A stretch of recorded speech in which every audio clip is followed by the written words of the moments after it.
আসসালামু আলাইকুম। সবাই কেমন আছেন? এই যে আপনার হচ্ছে এখন যে আওয়ামী লীগের অনেক নেতাকর্মীরা জামিন পাচ্ছে।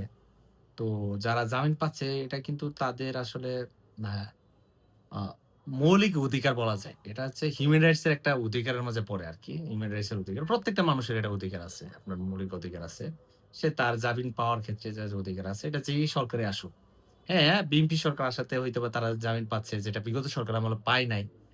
কিন্তু আমার কোয়েশ্চেন হচ্ছে এখানে অন্যটা। কোয়েশ্চেন হচ্ছে এখানে অনেক ক্রিমিনাল আছে। তারা কিন্তু জামিন পাইলে আবার চলবে না। কিছু নিরীহ মানুষ আছে। সবাই কিন্তু আওয়ামী লীগের খারাপ না।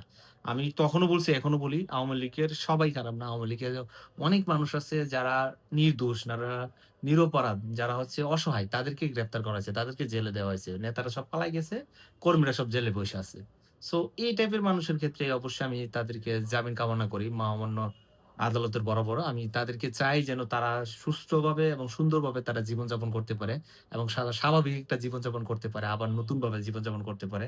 তাদের জীবনে কোনো বাধাগ্রস্ত না আসুক। সেক্ষেত্রে আদালত অবশ্যই হস্তক্ষেপ কামনা করছি এবং জামিনের মঞ্জুর আবেদন করছি। সেক্ষেত্রে আমি কোনো দল বা অন্ধত্ব কোনো বিশ্বাস করি না। আমি যে দলের হোক না কেন, নিরাপদ মানুষ